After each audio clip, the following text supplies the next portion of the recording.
உனக்காகவே நானும் சுமை தாங்கியாய் தாங்குவேன்.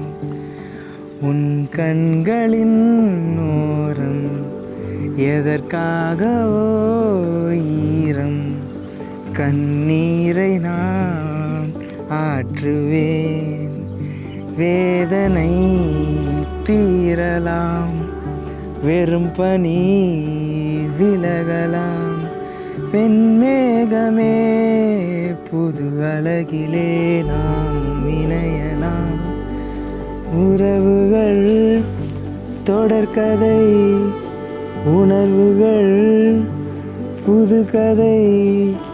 ஒரு கதை இங்கு முடியலாம், முடிவிலும் ஒன்று தொடரலாம். இனியெல்லாம் சுகமே, இனியெல்லாம்